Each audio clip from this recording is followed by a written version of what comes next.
में से काफी सारे लोगों को इन्वेस्टिंग तो करनी है, लेकिन हमारे पास उसके लिए इनफ नॉलेज नहीं होता है। हम अपने इमोशंस को कंट्रोल नहीं कर पाते और अक्सर गलत डिसीजन ले लेते हैं, या फिर हम अपने जॉब, फैमिली और पर्सनल लाइफ में इतने बिजी हैं कि हमें स्टॉक मार्केट चेक करने का टाइम ही नहीं मिलता। इस केस में SIP आपकी हेल्प कर सकती है। SIP का फुल फॉर्म होता है सिस्टमेटिक इन्वेस्टमेंट प्लान। इसकी हेल्प से आप बिना किसी नॉलेज के इन्वेस्टिंग स्टार्ट कर सकते हो। इसमें ना तो आपका एक भी सेकंड का टाइम जाएगा और ना ही आपको स्टॉक मार्केट्स के अप्स एंड डाउन को मॉनिटर करना होगा। इस वीडियो में मैं आपको SIP का पूरा नॉलेज दूंगा। मैं आपको बताऊंगा कि किस तरह से आप SIP की हेल्प से फॉर्चून बिल्ड कर सकते हो। हम देखेंगे कि SIP क्या होता है, इसमें कौन से रिस्क हो सकते हैं, इसमें आपको कितने पैसे लगाने चाहिए और साथ ही इससे आपको कितने रिटर्न मिल सकते हैं। और हाँ, मैं आगे बढ़ने से पहले बता दूं कि इस वीडियो को किसी ने स्पॉन्सर नहीं किया। डिस्क्रिप्शन में या कमेंट्स में कोई भी एफिलिएट लिंक नहीं है। मैं ये वीडियो बना रहा हूँ सिर्फ आपको हाई वैल्यू इंफॉर्मेशन देने के लिए। तो इस बात पर अगर आपको लगता है कि ये वीडियो आपका वैल्यूएबल लाइक डिजर्व करता है तो लाइक जरूर करना। तो आइए SIP और म्यूचुअल फंड्स के बारे में सारे सवालों का एक एक करके जवाब जानते हैं। नंबर 1, SIP क्या होता है? SIP एक इन्वेस्टमेंट स्ट्रेटेजी है जिसकी हेल्प से आप म्यूचुअल फंड्स के जरिए स्टॉक्स में पैसा इन्वेस्ट करते हो। अगर आपके पास टाइम या नॉलेज नहीं है तो आप एक एक्सपर्ट का सहारा ले सकते हो।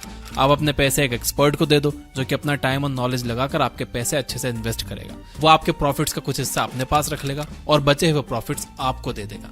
इसका मतलब ये भी है कि अगर उस एक्सपर्ट के इन्वेस्टमेंट डिसीजन से आपको नुकसान होता है तो आप उसे एक भी रुपया नहीं दे रहे होंगे। लेकिन हर एक म्यूचुअल फंड के रूल्स अलग होते हैं और अच्छा होगा कि आप इन्वेस्टमेंट करने से पहले उनकी फीस के बारे में पढ़ लो।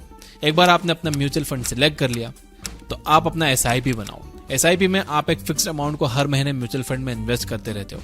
मान लो कि आप 5,000 की SIP करना चाहते हो। आप अपने अकाउंट में ऑटो डेबिट लगा सकते हो जिससे हर महीने आपके अकाउंट से 5,000 कट के आपके SIP में ऑटोमेटिकली इन्वेस्ट होते रहेंगे। एक बार आपने अपना SIP सेट कर दिया तो आप उसे भूल जाओ।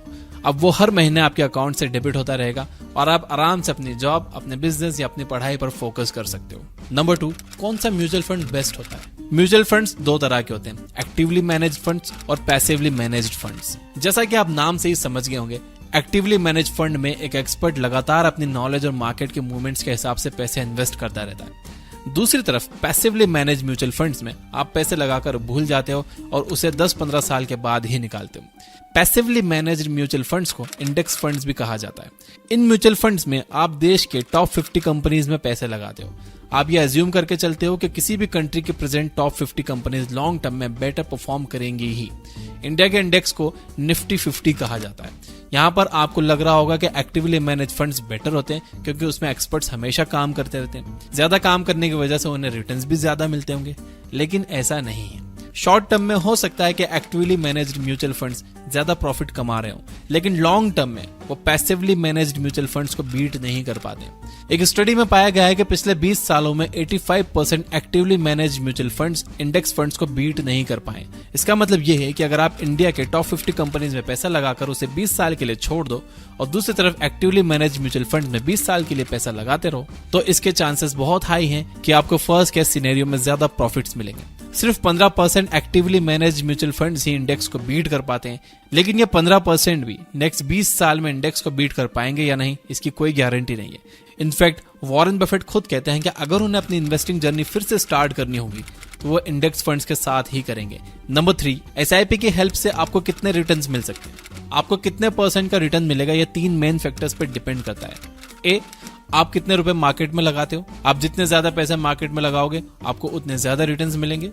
बी, आप कितने टाइम तक पैसे मार्केट में लगाते हो? एक बार पैसा लगाकर उसे 1 हफ्ते में ही निकाल लेने से आपको कोई खास रिटर्न नहीं मिलने वाले। दूसरी तरफ अगर आप 20 साल तक हर महीने अपने SIP भरते रहते हो तो आपको अच्छे खासे रिटर्न्स मिल सकते हैं। सी, मार्केट की कंडीशंस कैसी है? अनफॉर्चुनेटली इसे कंट्रोल करने के लिए आप कुछ भी नहीं कर सकते।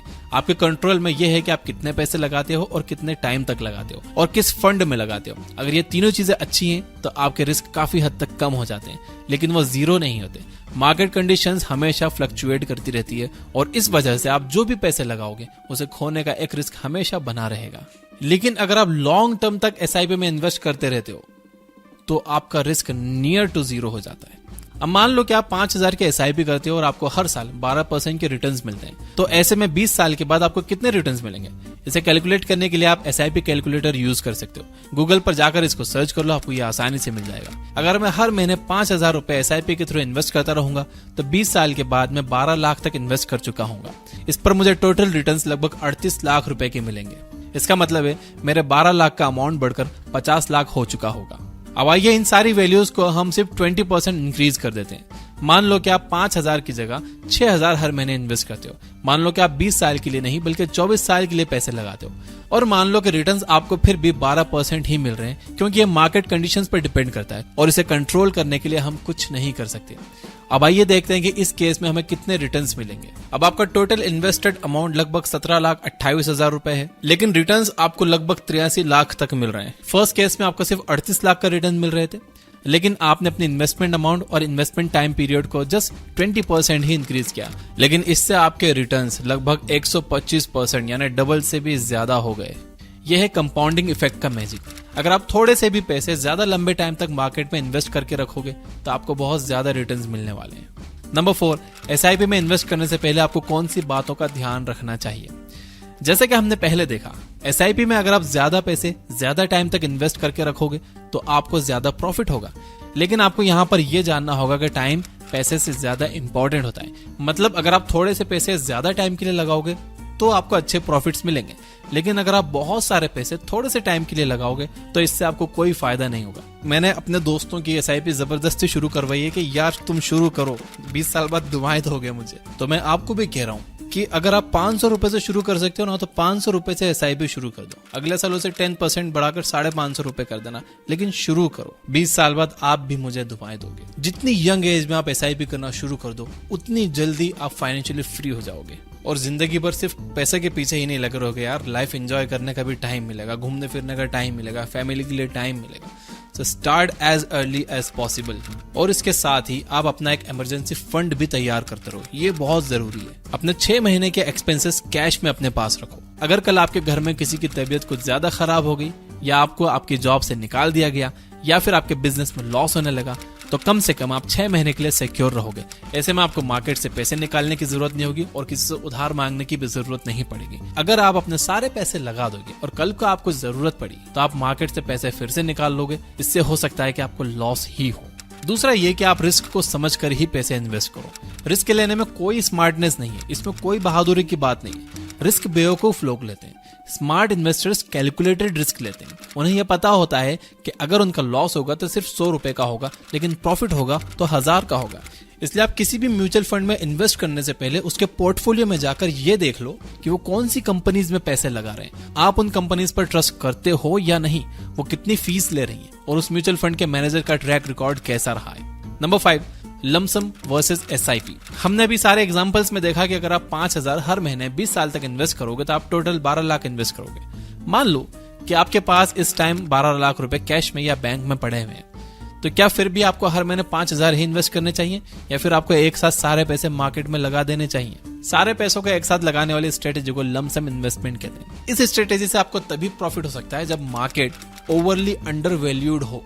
अगर इकोनॉमी क्रैश कर रही है, जैसे कि 2020 के कोविड लॉकडाउन में हुआ था, तब सारी अच्छी कंपनीज 50% से ज्यादा पर ड्रॉप कर गई थी, तब लमसम इन्वेस्टमेंट करने का अच्छा टाइम था। मैंने भी किए थे और बहुत अच्छे रिटर्न्स बनाए। प्रॉब्लम यह है कि अब ऐसा मौका नेक्स्ट टाइम कब आएगा कोई नहीं बता सकता, और अगर आप मार्केट के ओवर वैल्यूड होने पर सारे पैसे इन्वेस्ट करोगे तो आपको लॉस ही होगा। दूसरी तरफ हर महीने 5,000 इन्वेस्ट करने से आप मार्केट में कंटिन्यूअसली पैसे लगा रहे हो। इस महीने मार्केट ऊपर गया तो आपने 5,000 लगाए, आपको कम यूनिट्स मिली। नेक्स्ट मंथ वो नीचे आया तो भी आपने 5,000 लगाए, आपको ज्यादा यूनिट्स अलॉट हुई। ऐसे में आप कंपनीज को उनकी एवरेज प्राइस पर खरीद रहे होते हो, जब वो ना अंडर वैल्यूड है और ना ही ओवर वैल्यूड है। इस तरह से SIP में आपको मार्केट का एवरेज रिटर्न मिल रहा होता है। अगर आपको फिर से कोविड जैसा एक मौका मिल जाए, जब आप सारी अच्छी कंपनीज को या निफ्टी 50 की किसी कंपनीज को तेजी से नीचे गिरता हुआ देखो, तब आप उसमें लमसम इन्वेस्टमेंट कर सकते हो। लेकिन जब आपको ऐसा मौका ना मिले, आप SIP में इन्वेस्ट करते रहो। याद रहे, आप जितनी जल्दी पैसे इन्वेस्ट करके उन्हें जितने ज्यादा टाइम तक मार्केट में रखे रहोगे, आपके पैसे उतने तेजी से ग्रो करेंगे। इसलिए परफेक्ट मूवमेंट का वेट मत करो, आज ही SIP में इन्वेस्ट करना शुरू करो। मेरा सजेशन आपको ये रहेगा कि आपकी जो इनकम है उसका 10% आपको इन्वेस्ट करना चाहिए और उस इन्वेस्टमेंट को आपको हर साल 10% से बढ़ाना चाहिए।